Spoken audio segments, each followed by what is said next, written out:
I just wanted to make a video expressing how difficult it is to surrender to yourself.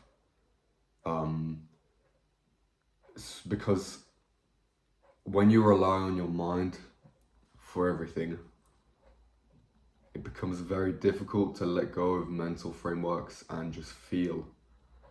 It feels like death. I remember the first time I did a dance competition, which I never thought I would do in my whole life, but I did it. I remember that I couldn't remember the routine with my mind on the floor, and then my body just started doing something, and I just felt like I was dying. Like, I remember being in such a panic mode that you could say I blacked out. I literally blacked out.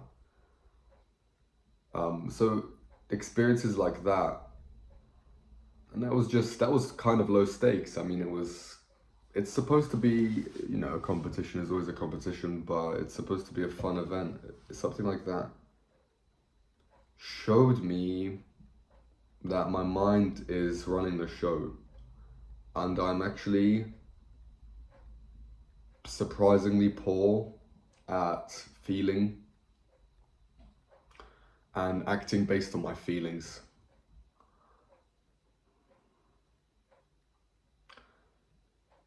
Which could be the same with you if you're watching this video and you have the same thing. Now, when I say same thing, what do I mean? I mean that in moments of silence, you just feel like you're suffering. When you're not reading anything, watching anything, stimulating your brain, anything that turns off the pain, the suffering inside. When you're not doing anything like that, and even fantasizing with your mind, creating images with your mind, can be a way to escape pain. When you turn your mind off, basically, what do you feel? If that feeling is suffering, you're processing some deep past emotion. How past, present, I think it doesn't, I suspect it has nothing to do with actual time, because time is a construct. It's just something in your biology. It's hard to even describe in words. Maybe it's like a subconscious thing. You know how the subconscious doesn't have a time limit. You can have a wound from the age of 1 and carry it till you're 90, So it's that kind of thing. And that happens when you turn your mind off, and then you're just suffering, and it's like you feel like you're dying, you think something's wrong with you. I suspect this is why people take drugs a lot of the time, because that can be so intense, you'd rather take drugs or, I guess, just commit suicide. You'd rather die. You'd rather actually die than have your body go through this process of like change. And it's scary, it's like, because you don't know when it's gonna end. And sometimes you even have the tools, you feel like you have the tools to make the pain stop. My unique manifestation of this was pushing away someone that I loved. And yeah, how does that link though? I pushed away someone I loved. It links because that was my way of doing something, of trying to take control back, to not feel this like death, to not feel this surrendering of my mind and surrendering to my feelings. My feelings were too much. That's the thing, I guess. Your feelings can literally be too much. You have to cope in some way. So here's actually some advice which I would give to myself, which is have a bit of cope, but realize that you can't have a main cope. You can't lean on something constantly, because this is how addictions form. Then you have a relationship with some object which you're a slave to. because you can't master yourself. And mastering yourself isn't easy because you it's just hard to surrender, because then those feelings come up, and it's just hard to exist. It's just genuinely hard to function. I guess I've been blessed. Here's something I've realized. I've been blessed because I have free time. I'm a student. I have lots of free time. And I'm done with my big commitments. So, and I'm not in a job. I'm not in a situation where anyone's reliant on me. I'm really lucky. I'm blessed to be in a position where nobody is relying on me, so I don't have that emotional tie that makes me like not able to investigate myself. Like, I'm not a caregiver, because when you're a caregiver, you're so preoccupied with the other person that you have zero time for yourself. And man, I know that's not me, but that just, even saying it, that sounds horrible in a way, because you're so good, you're bad. You're so good that you can't be kind to yourself. So I'm not in that position. But I'm lucky, and I've just had this free time to notice these things. And my mind, and because here's the main thing I've realized: mind really gets in the way. I've started to be able to treat my mind as an organ. And it's funny because I did one of my philosophy courses, I studied philosophy, it was on Buddhism.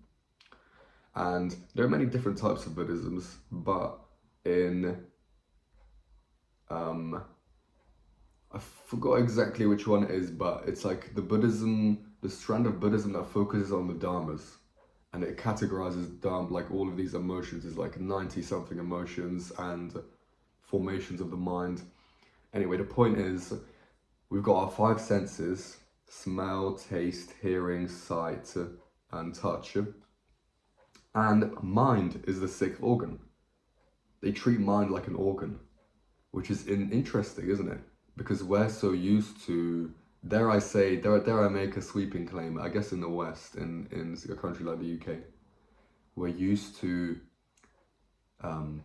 thinking mind is in charge. Like, we've got to plan this, bish bash bosh, do this and that. And it feels like, how is the mind something that I'm not? How is the mind not the steering pilot? But, well, here you've got ancient philosophy telling you that mind is actually just another sense organ, and it makes so much sense. For example, I had a fantasy this morning. I had a fantasy, dare I say it? I had a fantasy. How about this? I'll use a safer one. I don't want to be so spilling anything, but I had a fantasy of like imagining a social situation I was in like a couple of weeks ago, and someone said something that was like I just wanted to criticize it. I wanted to call this guy out on his crap. But I kind of got scared. I was like, because I realized I want this guy to like me, so I kind of, even though he's kind of like, I want to tell him something, I can't say it. I'm not gonna say it. So I kind of sabotaged myself, and I did something in between. I sort of like looked at him, like right in the eyes, but I didn't say anything. So in my head, I was replaying that scenario, and I was like, imagine what would happen if I just said that. And then I went even a step further. I was like, what would he say? And then what would I say back to that? And it was just playing this game with myself of mental projection, which may or may not have been true, may or may not have happened, which definitely wasn't real. And I noticed something. I noticed that in playing out this fantasy, the pain inside stopped. Not the numbness. The pain was replaced by the numbness because my mind was now suddenly working on something. And I guess that explains why people say when you're processing something and you can't cope, just do something. Just knit, paint, just do anything. It's a good coping mechanism, yeah. But if you don't realize you're doing it, that can definitely be damaging, because then you'll never realize it's a coping mechanism. I guess that's the logical step, and I'm just realizing this now, because if you never realize it's a coping mechanism, then it's just normal, and you wouldn't ever not do it. So you see how that would keep you on the same level. It would keep you trapped. Like, in other words, another way to put it, I guess, is that you always know you could fall back on that. You're giving yourself a safety net. Oh my God. And it's ironic because we seek that guarantee. Like, I know that no matter what, this will stop my suffering. But ironically, that is exactly what would stop your suffering from transforming you. And now I'm getting spiritual because and I laugh because I'm going through it. I'm not some expert, but this just seems true. Doesn't this seem true? When you always have something to fall back on, you necessarily can't grow. And it makes sense in the context of like just learning anything, I guess. When you don't have the capacity to absolutely fail, when death isn't looming, not literally death, although it could be literally death, when death isn't looming, you don't really know what you're made out of. And I guess that explains why it's this thing of like you're shown who you really are in situations where you're in immense danger for your life. That's when you're shown who you really are. I had that a little bit when I was fighting. Oh, I remember those times. I went into I did a month trial at a fighting academy doing kickboxing and Brazilian Jiu-Jitsu. And I remember every time I did a kick, I was sparring with this guy who was around my age, maybe a year older, another uni student. I was sparring with him, and every time I kicked, he just blocked it. And every time I punched, he just dodged it. And I remember getting angrier and angrier. Like, I want to punch this guy out and kick this guy harder. He kept blocking it. And then he would just like jab me. Hell, he wouldn't even really respond. Like, maybe he sensed my energy. He was like, I'm not even going to fight back. He's just going to defend. And at the time, I hated that guy. But now I see like, just like there's some wisdom there. Anyway, my point was, I just remember these sparring instances, and I remember just the feelings that came up. And when I felt threatened as well, because there were other times when my aggression would cause aggression in someone else, and they would actually be like out to get me. And then I was like, damn. Like, I remember one time I literally, and you're not supposed to do this in a fight, I literally turned around and just went like that. Like, oh my God. It's like a victim mentality, and I'm a little bit ashamed of myself, but at the same time, I see it now. It's showing me what my behavior would be in that situation. If someone was really fighting me, if someone was really trying to kill me, that's what I would do. It's annoying to know that you would back down like that, but that's just how my body's wired. And I guess this is where mind is helpful, because mind can help you to say, I'm gonna stay in this situation. That's how I would end the video now. Mind can create the conditions to foster that suffering. Like, if you know something is causing your suffering, your mind can be the thing that says, I'm gonna make you go and confront that, because your body's gonna be scared. That's the flip side. So that's interesting. So that means mind can be your safety net, but it can also be your liberation, which is it's really important. This makes a lot of sense now, why you can never be rigid with these things. You can never say, I'm not going to trust ever my mind, or I'm never going to trust my feelings. It's like, it's the annoying thing of it's both. And that means I can give you no concrete advice, because your problem is your problem.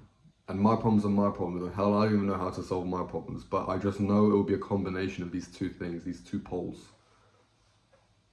Yeah.